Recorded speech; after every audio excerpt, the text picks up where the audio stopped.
Tema de filmes e livros, a história de Pompeia já foi contada inúmeras vezes. Afinal, é difícil não se impressionar com o cruel destino desta pequena cidade localizada no sul da Itália, que junto com Herculano e algumas outras vilas foi inundada por lava e enterrada por cinzas resultantes da erupção do Monte Vesúvio. Estima-se que a erupção ocorreu em 24 de agosto do ano de 79 d.C., um dia após a Vulcanalia, um festival dedicado ao deus romano do fogo. Há pesquisadores, entretanto, que acreditam que a data mais provável seria no final de outubro. Independentemente de quem está certo, o calor deixou um rastro de morte e destruição. Preservadas sob toneladas de cinzas, as ruínas de Pompeia tornaram-se um popular destino turístico. Lá é possível visualizar corpos petrificados, joias e afrescos que ajudam a ter uma ideia de como era a vida antes da tragédia. A Baía de Nápoles, uma região portuária e de agricultura fértil onde estava Pompeia, se situava a apenas 240 quilômetros de Roma, a capital do mundo ocidental naquela época. Pompeia, com seus 20 mil habitantes, servia como destino turístico onde os romanos tiravam férias. Seus banhos públicos eram famosos em todo o império. Aos pés do imponente Monte Vesúvio, Pompeia, como de costume, abria seus comércios às 8 da manhã daquele fatídico dia 24 de agosto do ano 79, mas ainda havia pouca gente nas ruas. Isso porque na noite anterior, como era comum no Império Romano, as pessoas ficavam acordadas até tarde vendo lutas de gladiadores e peças de teatro, tudo em celebração ao deus do fogo, Vulcano. Eles jamais poderiam imaginar que dali a poucas horas, um dos maiores desastres de todos os tempos estaria por acontecer. Dos ricos e pobres, todos se achavam abençoados por viver em Pompeia, acreditando que a fertilidade da terra era um presente divino. Eles jamais podiam imaginar que o solo era tão fértil por causa das antigas explosões do Vesúvio. Na verdade, para eles aquela era uma montanha qualquer, apenas um belo e silencioso vizinho que completava a paisagem da próspera e rica cidade. Eles não sabiam o que era um vulcão, e nem sequer tinham um nome para isso. Essa foi a razão pela qual pequenos tremores naquela quente manhã, que poderiam servir como um sinal de alerta de que algo devastador se aproximava, passaram despercebidos.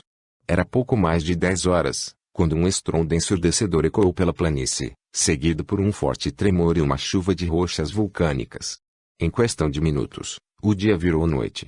A fumaça negra do Vesúvio bloqueou completamente a luz solar. As pessoas, assustadas com o barulho e impressionadas com o céu negro, saíram de suas casas. Mas a nuvem negra não era apenas fumaça.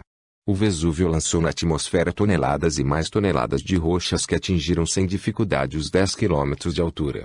Fatalmente, essas rochas quentes começaram a cair em todas as direções, destruindo com requintes de crueldade uma das cidades mais ricas de seu tempo. Homens e mulheres, crianças e idosos. Todos ainda sem saber o que se passava.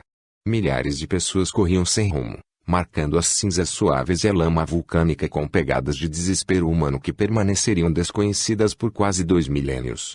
As pessoas que correram para o norte escolheram um caminho que ajudou a salvar suas vidas. Os que escolheram o leste foram de encontro a um caminho sem volta. Foram, por azar, para o meio de uma zona de precipitação que seria rapidamente enterrada sob 1 metro de pedra pomes. Outros, ficaram em casa rezando, e não tiveram a menor chance de escapar. À medida que mais e mais cinzas caíam, entupiam o ar, dificultando a respiração. As pessoas inalaram uma mistura de dióxido de carbono quente, sulfeto de hidrogênio, cloreto de hidrogênio e dióxido de enxofre, que queimavam o sistema respiratório. Esses gases misturados com cinzas finas, que uma vez inaladas, formavam uma espécie de cimento nos pulmões. Os edifícios desabavam, um a um.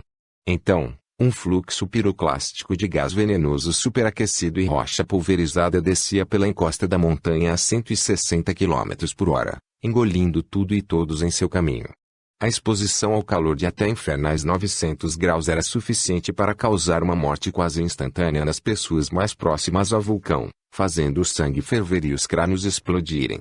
Nas que estavam mais distantes, no centro de Pompeia, até 10 quilômetros do Vesúvio, a temperatura do ar chegou a escaldantes 250 graus. Para piorar a situação, a erupção causou um tsunami na Baía de Nápoles.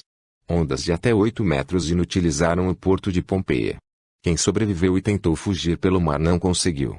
Quando a erupção do Vesúvio chegou ao fim no dia seguinte, Pompeia foi enterrada sob milhões de toneladas de cinzas vulcânicas. Foram 18 horas de uma das erupções mais famosas da história. Ao todo, cerca de 16 mil cidadãos de Pompeia e Herculano, uma cidade próxima, perderam suas vidas. Algumas pessoas voltaram à cidade em busca de parentes ou pertences perdidos, mas não havia muito o que encontrar. Pompeia, uma cidade bonita, próspera e centenária, foi enterrada não apenas pelas cinzas, mas pelo esquecimento. A cidade permaneceu praticamente intocada até 1748, quando um grupo de exploradores que procuravam artefatos antigos chegou à Campânia e começou a cavar. Eles descobriram que as cinzas tinham agido como um conservante maravilhoso. Por baixo de todo esse pó, Pompeia estava quase exatamente como havia estado por quase 2000 anos antes. As ruínas estavam intactas. Esqueletos, petrificados pelas cinzas vulcânicas, estavam exatamente onde caíram. Objetos cotidianos e utensílios domésticos ainda estavam espalhados pelas ruas. Desde então, Pompeia foi sendo desenterrada, junto com uma infinidade de descobertas que ajudaram a revelar como o desastre aconteceu. Segundo os especialistas, por exemplo, depois que as cinzas esfriaram ao redor dos corpos intactos, o lento desaparecimento da carne deixou uma cavidade ao redor dos esqueletos, o que permitiu que fosse preenchida com gesso. Foi assim que os corpos de algumas vítimas foram petrificados e transformados para sempre em múmias de gesso. Às sombras do mesmo Vesúvio, as ruínas de Pompeia estão abertas a turistas do mundo todo. Os visitantes podem passear pelas ruas romanas e conferir casas antigas, mercados de peixe, templos, teatros e até bordéis, mas nem toda a cidade foi desenterrada, e projetos de pesquisa ainda estão em curso para que toda a história da cidade seja conhecida. Hoje, o Monte Vesúvio é o único vulcão ativo na Europa continental. Sua última erupção foi em 1944 e sua última grande explosão foi em 1631. Outra erupção é esperada no futuro próximo, o que pode ser devastador para 700 mil pessoas que vivem nas zonas de risco ao redor do Vesúvio.